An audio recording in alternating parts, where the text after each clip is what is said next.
Confrontación que hace mucho daño a la institucionalidad democrática y que agrava más la situación de inseguridad que vive nuestro país.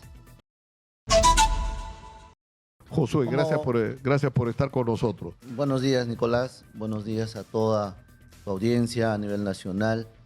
Para nosotros siempre es grato estar compartiendo la mesa contigo porque existen preocupaciones que desde el ámbito social, desde el ámbito político y económico hay que explicar al país, ¿no? Comencemos por esto que acabamos de conversar con el abogado Fernando Ugaz. Este conflicto que hay entre, es decir, la fiscal de la Nación ha presentado 5 denuncias constitucionales contra la presidenta, lo cual supone que en estos 5 casos, que son ya harto conocidos, ha llegado a la conclusión de que hay evidencias de que la presidenta está implicada en la comisión de graves delitos, ¿cierto? Y la respuesta de la presidenta ha sido el anuncio a través de su abogado de que va a denunciar a la presidenta de la República, a la fiscal de la Nación, ante el Congreso y ante la Junta Nacional de Justicia. Y esto no es sino una señal más de la confrontación en la que están envueltas nuestras instituciones, ¿no? Confrontación que hace mucho daño a la institucionalidad democrática y que agrava más la situación de inseguridad que vive nuestro país. Hemos hecho naturalmente todas las exhortaciones para que este encrispamiento de poderes del Estado y ciertamente una conducta adecuada de poder manejarse estos temas, si bien con el mismo rigor técnico de una investigación o lo que quiera llamarse, pero manejando un lenguaje quizá apropiado que permita ante la opinión pública establecer un vaso comunicante entre las instituciones que no tienen por qué perjudicarse. Y en esa línea, la Defensoría ha aportado, creo que lo suficiente como para que estos mecanismos, digamos, de discusión constitucional puedan aclararse a la brevedad posible. Los procesos competenciales, los procesos de inconstitucionalidad toman largo tiempo en poder ser resueltos en el Tribunal Constitucional, primero por la complejidad, pero también por los plazos que establece el Código Procesal Constitucional. En esa línea, creo que la mejor exhortación que podríamos decir, si el que va a poner coto a estos temas es el Tribunal Constitucional, hay que hacer un llamado para que se acelere y su criterio objetivo pueda darnos tranquilidad a todos los peruanos y cerrar este momento, este capítulo que no es grato. No es grato para todos los peruanos que las instituciones del Estado, sus líderes, entren pues en un tema de discusión que es muy perjudicial para la democracia. Pero Josué, acá tienes dos posibles caminos a seguir, ¿no es cierto? Un camino es el establecer que, como una especie de, digamos, continuidad del artículo 117 de la Constitución, que por hechos criminales el presidente o la presidenta de la República no puede ser acusada ni investigada hasta el final de su mandato. Eso no dice el artículo. El artículo 117 dice que no puede ser acusado. No dice que no puede ser investigado. Hay un error enorme, un error interpretativo, pero que nace recientemente. Pero hay que ver mucho la historia. Desde la Constitución del 79 se introdujo el tema de la inmunidad presidencial, redactado literalmente igual a lo que dice hoy el artículo 117 de la Constitución del año 93. Es que desde el 79 hasta hace 3 años atrás, todos los fiscales de la nación han sido coherentes en establecer el análisis y evaluación del alcance del artículo 117 de la Constitución. Y han sido más de 17 fiscales de la nación. Estos 17 fiscales han sido coherentes en establecer que cuando el artículo 117 dice acusar, intrínsecamente lleva el concepto de que para acusar tiene que investigar, tal cual se encuentra redactado el reglamento del Congreso de la República, que establece justamente todo un proceso, ¿no?, para poder llevar a un aforado, o en este caso a la presidenta de la República, a formalizar una acusación. Es decir, no tiene un contenido penal en el ámbito del Ministerio Público, sino en el ámbito parlamentario. El 117 no lleven jamás a un atributo del Ministerio Público. Eso no corresponde al Ministerio Público. Corresponde pero eso no es... al Congreso de la República. Claro, pero eso El no... concepto de acusar, estimado Nicolás, no está, digamos, en el ámbito de la investigación penal. Por eso dice claramente, por eso hay que hacer un análisis Estoy buscando sistémico. el artículo 117. Sí. Artículo 117 Mire, hay que hacer un análisis sistémico de la Constitución. Cuando uno hace un análisis sistémico, lo que va es al 99 y al 100 y establece un mecanismo sobre el cual los aforados tienen un mecanismo de tratamiento especial. Sin embargo, para el caso del presidente, y ahí ya va a otro artículo, al 117, precisa con claridad Claro, que no puede dice, ser... pero lo que dice literalmente, Ajá. el presidente de la República solo puede ser acusado durante su periodo por traición a la patria, que por es impedir delito. las elecciones presidenciales, parlamentarias, regionales o municipales, por disolver el Congreso, salvo en los casos previstos en el artículo 134 de la Constitución, que es la cuestión de confianza, ¿no es cierto? Y por impedir su reunión o funcionamiento o los del Jurado Nacional de Elecciones y otros organismos del sistema electoral. Punto. No dice Punto. nada Ya, más, Josué. Ya, pero hay un momentito. Cuando dice puede ser acusado por estos supuestos, estos 4 supuestos, ¿y a quién le corresponde acusar? La acusación la hace el Congreso de la República, pero el Congreso de la República... No, pero por eso, no, es que no hay que interpretar erróneamente, porque ahí vienen los grandes problemas. Esa es la figura forzada de una interpretación que saliéndose de lo constitucional han ingresado al tema punitivo, al tema penal, estrictamente penal. Y ojo, de estos 4 supuestos que podría ser, digamos, acusado un presidente en ejercicio, solo uno tiene la categoría clara de delito, los demás pueden considerarse infracciones, porque son atentados al régimen democrático. Ya, pero si tú tienes un hecho criminal de público conocimiento, ¿no es cierto?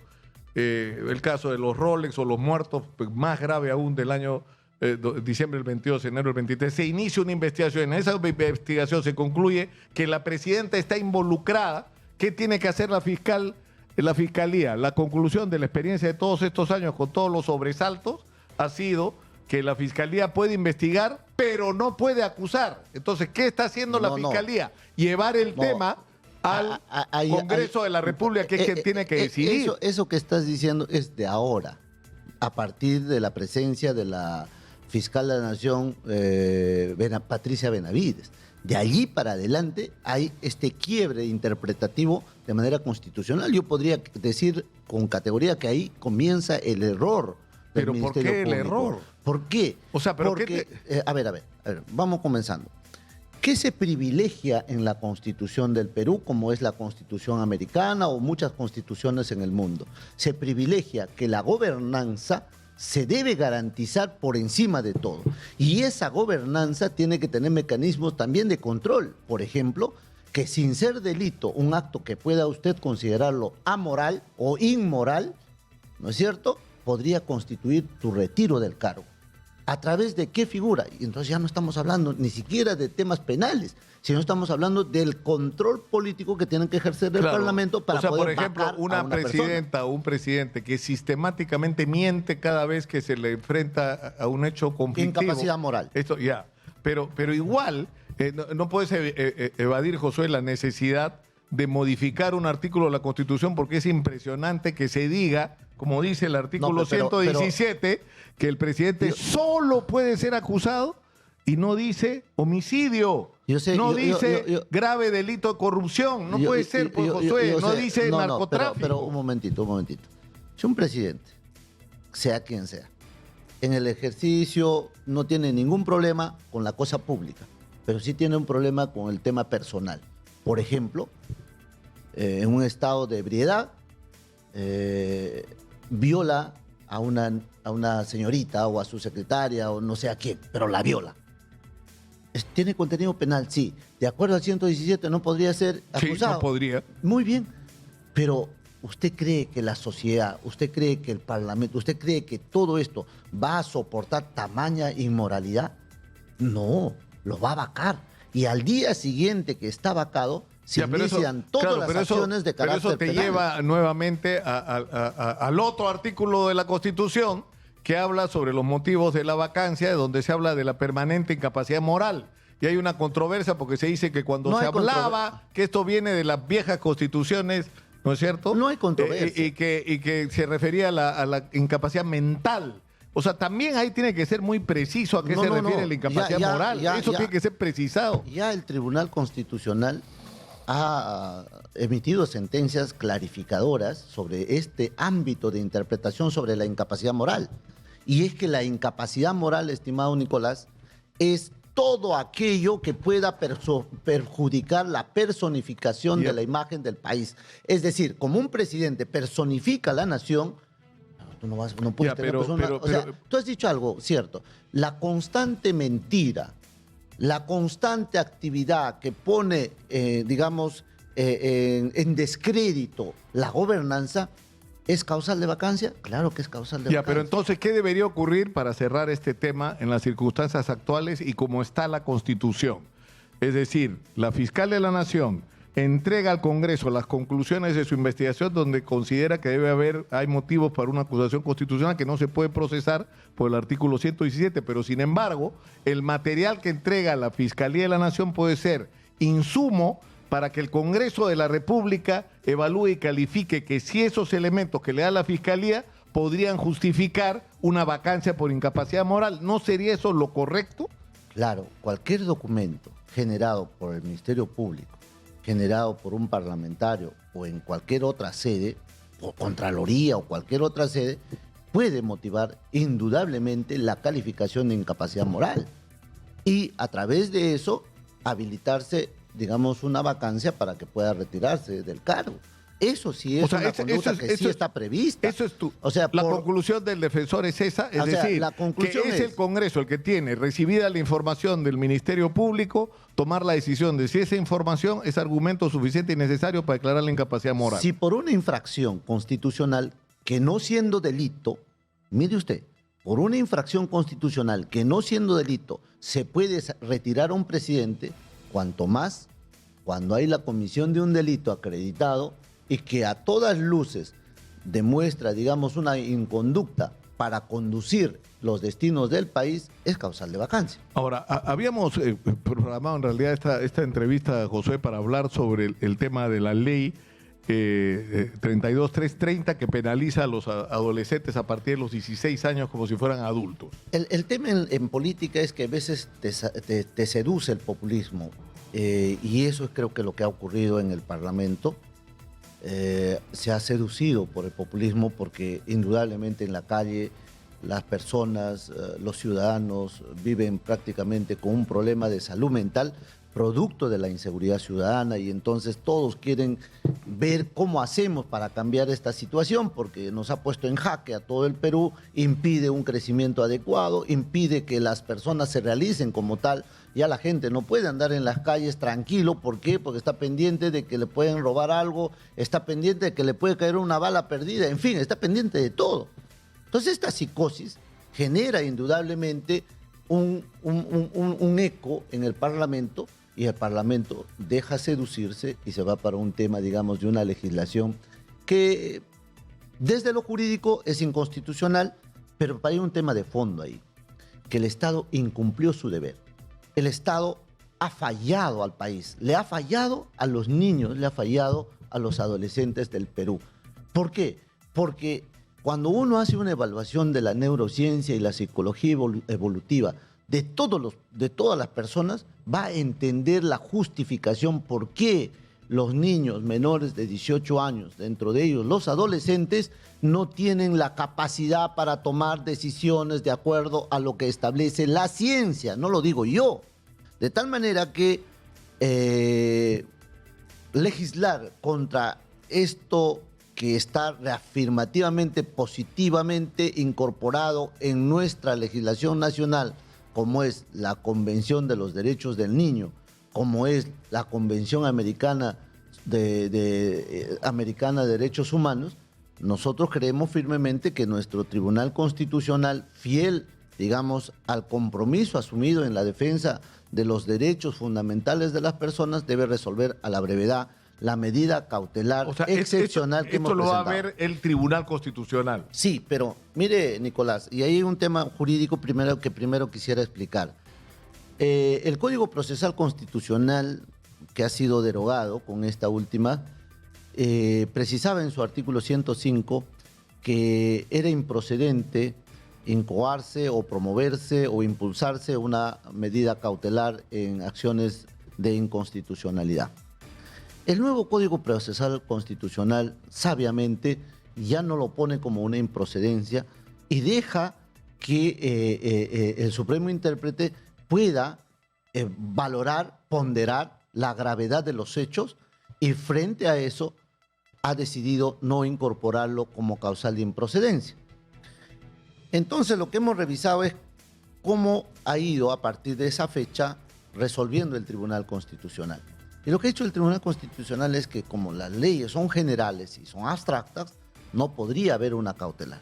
Sin embargo, en este caso hay un atentado contra los niños menores de 18 años, que son adolescentes, ¿no?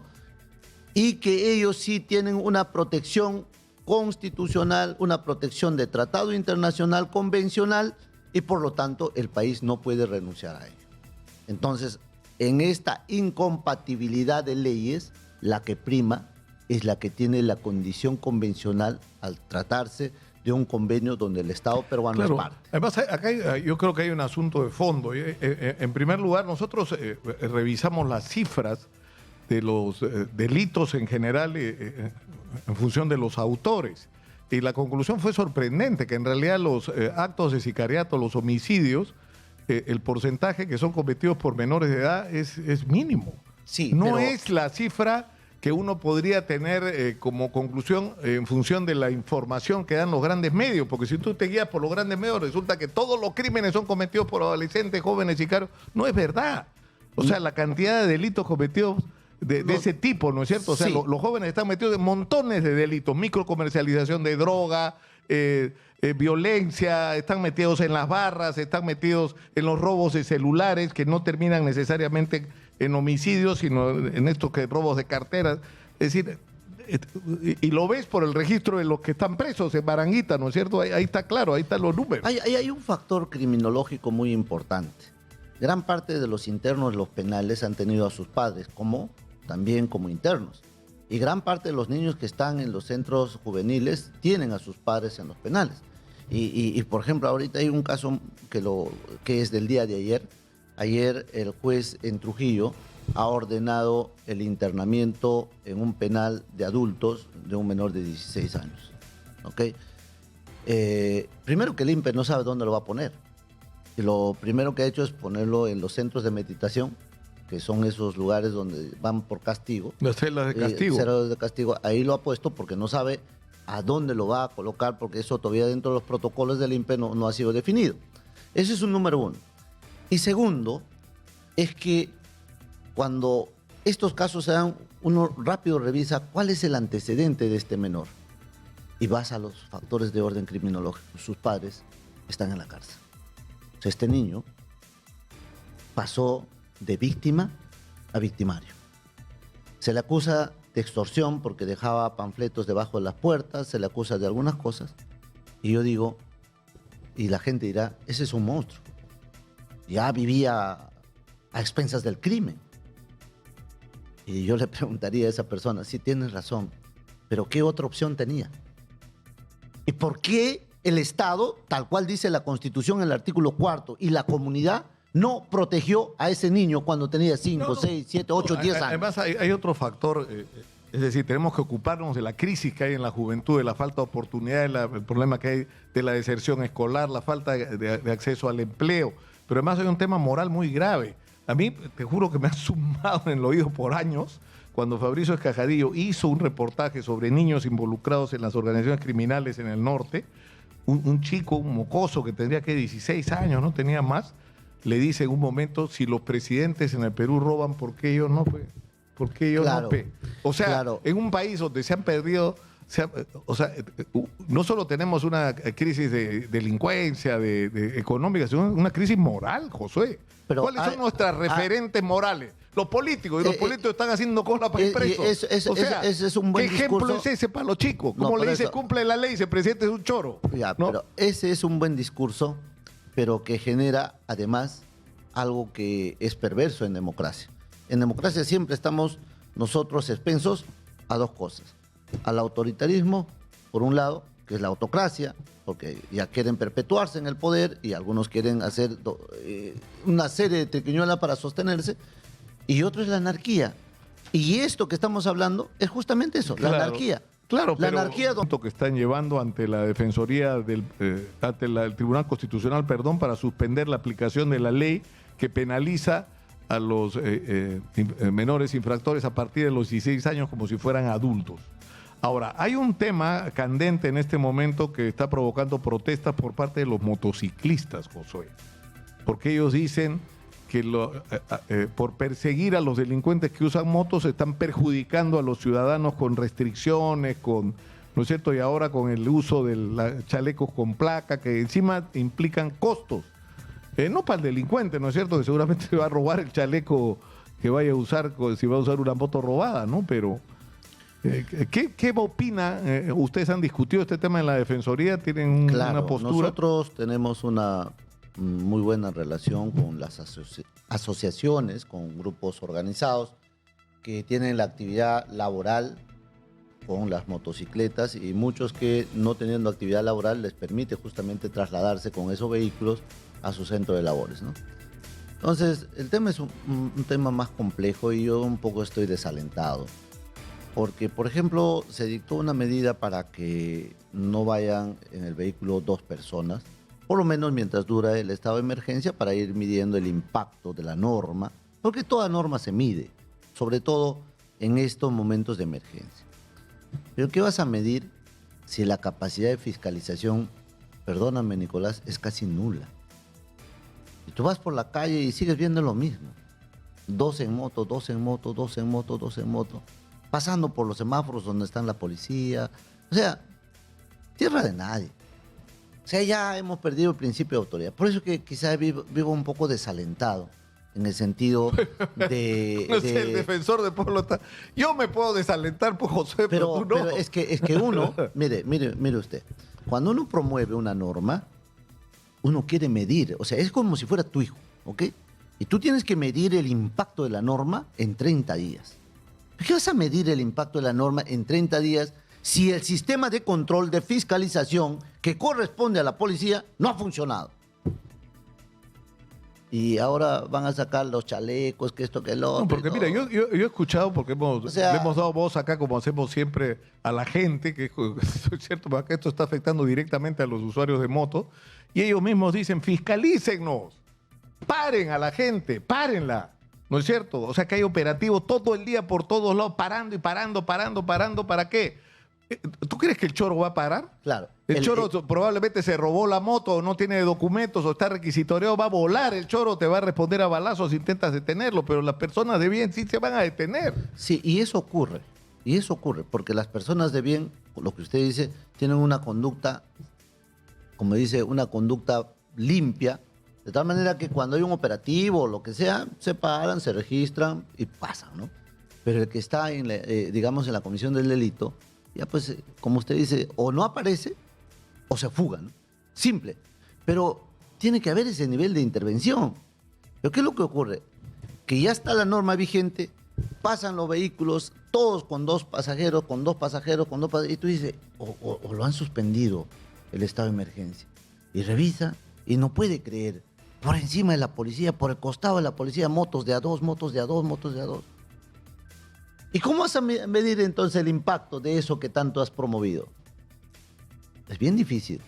Entonces, ahora, pero el problema, pero Josué, ustedes se han reunido con la presidenta, o sea, esto se lo tienen que haber dicho. Yo entiendo, a mí me contaba Javier Arévalo cuando estuvo el presidente de la Corte Suprema en las pocas reuniones que pudieron tener con la presidenta para hablar del tema de seguridad, que iban con propuestas de unidades de flagrancia, modificar la ley de los plazos para, ¿no? Y que no era como que no tenías interlocutora. Sí, como quien debía encabezar la lucha estaba con la cabeza en otro lado. Yo creo que ahí se toma como poco serio este tipo de foros, y también participaba siempre en esos foros, participo en esos foros, y nosotros llevamos propuestas, nos vamos con nuestra carpeta que trabajamos previamente, y como usted comprenderá, lo que tratamos es de que las acciones que adopta el Estado, o sea, ya el colegiado tanto el Congreso, el Poder Judicial, el Ministerio Público, el Ejecutivo y nosotros que defendemos derechos humanos, vamos juntos para poder hacer que estas normas puedan viabilizarse. Pero también hay un trancón, ¿no? Cuando estas pasan por el Parlamento y estas no le da la prioridad para poderse aprobar.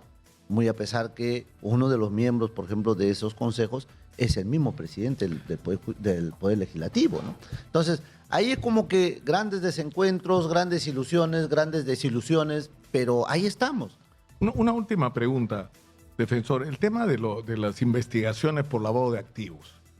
Es decir, ahora en el Perú, si quieres reventar a alguien, lo denuncia por lavado de activos. Y sí, lo reventaste, ¿eh? Porque, sí, es decir, te conviertes en sospechoso ante el sistema financiero. Hay países que por la sola condición de investigado te cortan la visa. Es decir, porque eres sospechoso, quién sabe de dónde ha sacado la plata. Y en realidad ni siquiera está claro por qué. Ahora, un caso emblemático se está convirtiendo en el de Digna Calla. La doctora Zoraida Ábalos ha decidido abrir una investigación por 8 meses por lavado de activos en base a una denuncia donde el denunciante dice: yo no he denunciado, han falsificado mi firma, han usurpado mi identidad, eso es un delito, no importa, vamos a seguir adelante. Una denuncia de 4 hojitas. ¿Sabe cuántas páginas tiene el expediente, según me ha contado el abogado el otro día que me lo crucé? Más de 2.000 páginas, Josué. Porque no encuentran nada, porque no hay nada. Entonces, ¿qué es? Es una especie de obsesión. No, pero ¿cómo explicas? Es decir, necesitamos que los fiscales se ocupen de perseguir a los delincuentes. El gran problema es de que los atributos que te da la Constitución para el ejercicio de tu función, a veces los desnaturalizas. Yo creo que se hace un gran daño a la institucionalidad democrática del país. Y lo pongo como... Usted ha tocado un tema. Una denuncia de 4 hojas que el que firma, supuestamente, dice final que no, él no ha firmado. ¿Cómo resuelven eso en otros casos? Simplemente lo archivan. Porque no hay, pues, digamos, ningún elemento que te pueda llevar a poder investigar. Eso ocurre constantemente. Hay comunicados, y lo archivan, y lo archivan, lo archivan. Pero en este caso, como se trata de un político o de una política, entonces hay que reventarlo. ¿Por qué? Porque resulta que esa política o el político opinó contrario, quizá, por ejemplo, al Ministerio Público. ¿Cómo se llama eso? Eso es la materialización de un instrumento que es legítimo, es constitucional, perseguir el delito para fines impropios de perseguir a tu enemigo. Entonces, cuando politizas, ¿a quién perjudicas?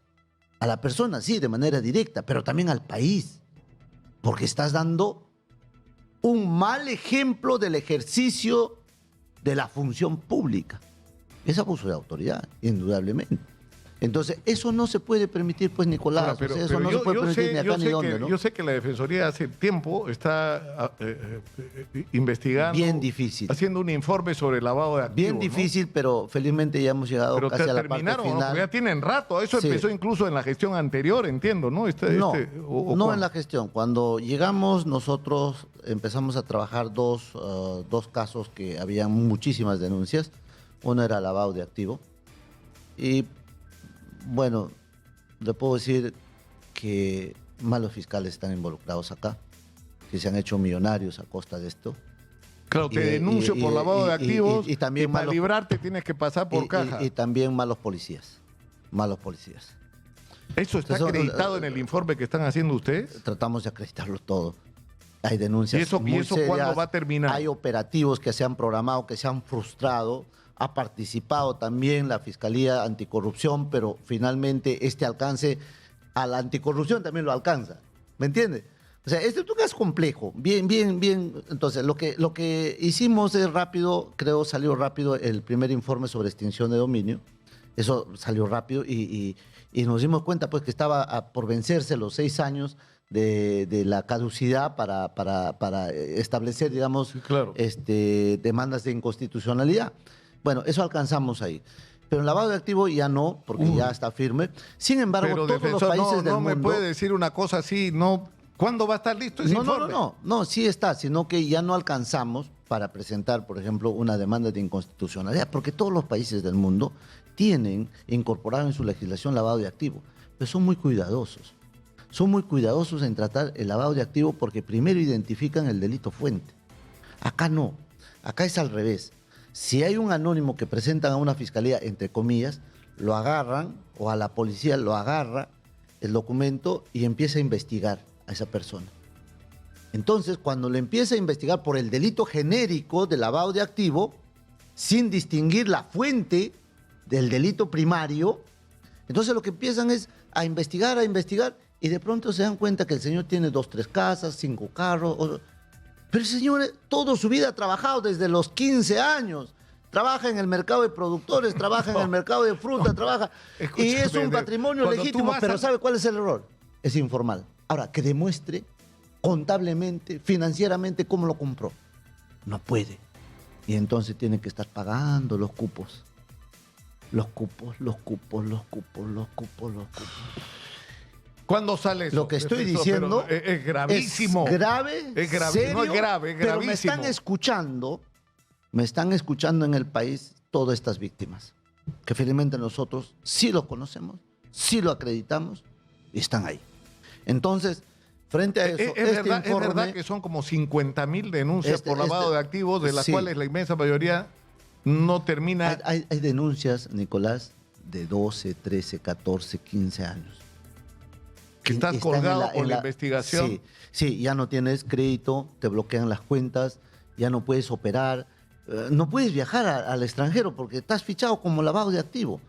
Por eso es que los países son muy cuidadosos con el tema del lavado de activos. Primero identifican el delito fuente. Pues, una fecha, defensor. ¿Cuándo va a salir ese informe? Porque lo que está diciendo es muy grave. Una semana debe ser. Una semana. Estamos tomando nota. Señora Magariño, ¿qué día es hoy? 21, el 27. Vamos a tratar de cuidar, de no revelar. Acá pues, defensor. Acá dio el primer paso, termínelo acá, en una semana. De no revelar, digamos, estos casos en nombre y apellido, pero sí tenemos los expedientes, las carpetas, el ámbito de o sea, han empezado a querer extorsionar a grandes empresarios que tienen felizmente acreditado todos sus balances contables y todo, y cuando le pedían plata, rebotaron. O sea, se atreven a todo, ¿ah? O sea, les va bien con los informales. O sea, extorsionar a los informales, a la gente que saben que no puede justificar sus ingresos sin que sea ilegal. Claro. ¿Ya? No, pero no sabe cómo justificar, a ellos les va bien. Pero ya se atreven un poco más, ya se van en los empresarios ya. En los que tienen acreditada solvencia. Los formales, todo, digamos. Ya en los formales. Y ahí rebotan. Ahí rebotan. Porque como no pueden extorsionar, ahí rebotan. Pero una semana, defensor. Debe ser en una semana, no creo que sea más. Estamos 21, estamos quedando que el 28 el defensor del pueblo va a estar sentado acá y nos va a contar. Fines de mes de mayo. De mes, ya comprometidos. Comprometidos. Tenemos testigos de este programa, tiene audiencia. Tenemos bastante información como para poder sacar este informe, que será como muy técnico, muy objetivo, como lo hicimos con el tema de extinción. Y sí genera, a veces, algunas reacciones un poco encrispadas en algunas personas, pero nosotros lo tomamos más como un lado objetivo de ir fortaleciendo la institución. No se debe utilizar mal la función pública, debe utilizarse para hacer cosas buenas. Josué Gutiérrez, defensor del pueblo, ha estado con nosotros y lo que acaba de decir es muy fuerte. Vamos a estar atentos. Una semana, Josué. Una semana. Una semana.